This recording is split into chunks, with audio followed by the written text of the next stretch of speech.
pagi. Assalamualaikum warahmatullahi wabarakatuh. Apa kabar semuanya? Sehat selalu? Oke, saat ini saya tiba-tiba ingin menambahkan yang ke-12. Bagaimana tips sukses supaya terhindar jadi orang yang 95% dan supaya kamu terpilih dari 5%. Ingat, dari 100 orang sukses, hanya 5% sukses, 90% gagal, tidak jadi apa-apa, atau jadi orang biasa-biasa saja. Nah, bagaimana supaya kita termasuk 5%? Saya ada sebuah kisah true story yang saya alami sendiri. Saat pembangunan Menara 165, saat itu terhenti di lantai 4. Anda bisa bayangkan, uangnya habis, dukungan habis, tidak ada apa-apa lagi, tidak ada satupun yang mendukung. Saat itu orang-orang sudah mengatakan, lihat, Ari Ginanjar gila, Ari Ginanjar tidak akan berhasil.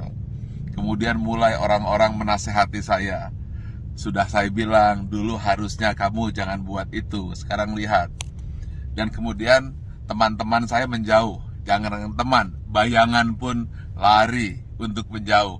Karena kalau dekat dengan saya akan sharing dan saya akan minta bantuan.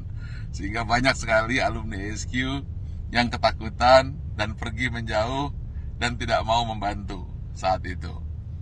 Lalu tiba-tiba bapak saya bilang, dia manggil saya A, coba sekarang lakukan ini.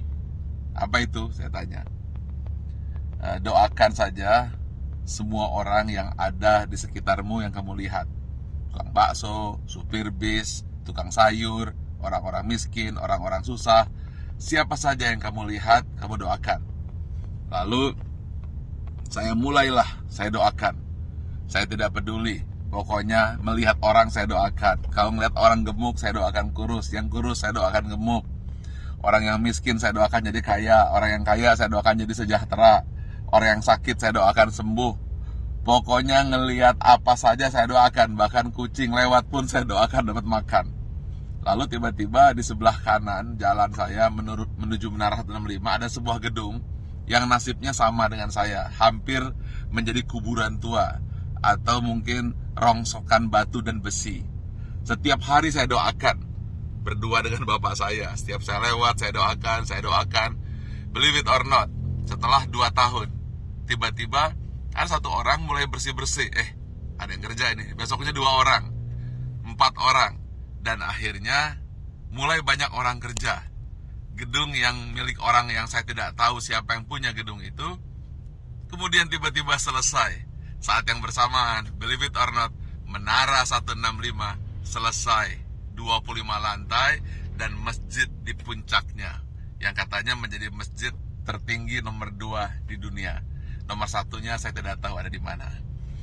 Saya ingin sampaikan ini, bahwa kita harus senantiasa berpikir positif, senantiasa mendoakan orang lain, dan jangan berpikir negatif.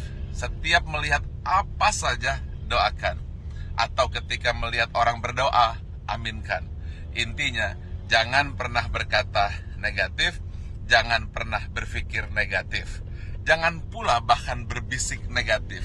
Jadi jangankan mulut, hati pun selalu positif dan positif. Itulah rahasia yang selalu saya lakukan hingga hari ini. Dan believe it or not, semua kebaikan-kebaikan yang datang, keburukan-keburukan, alhamdulillah terhindar. Ya tentu saja ada sedikit-sedikit, tapi tidak mampu merusak hati kita. Jadi senantiasalah berpikir baik, kemudian berhati baik, berbicara baik, hasilnya akan baik, yang datang akan baik. Tapi kalau hati buruk, kemudian pikiran buruk, bicara buruk, tindakan buruk, yang buruk akan datang padamu. Tetapi kalau hatinya senantiasa baik, penuh rasa syukur, pikirannya pun baik, mulutnya berkata baik, kemudian tindakannya baik, hasilnya akan baik. Semua akan datang padamu. Ingat satu hal kunci, apabila kamu tahu kekuatan pikiran, maka kamu tidak akan pernah berani untuk berpikiran negatif. Kalau kamu tahu hebatnya pikiran kata, maka yang ada di pikiran, di hati dan tindakan hanyalah kebaikan-kebaikan. Karena semua yang datang adalah hasil pikiranmu. Kalau kita fokus kepada diri sendiri dan kemudian berpikir tentang kebaikan diri sendiri, maka dia akan memberikan kebaikan kepada orang lain. Dan itu semua dimulai dari hati, pikiran, tindakan, dan hasilnya datang kepada Anda. Tetapi kalau kita berpikir negatif, kemudian pikiran negatif, hati negatif, kata-kata negatif, yang buruk pun akan datang. Karena itu upayakanlah senantiasa berhati baik, berpikir baik, tindakan baik, maka semua yang baik akan datang padamu. Terima kasih. Assalamualaikum warahmatullahi wabarakatuh. Pagi.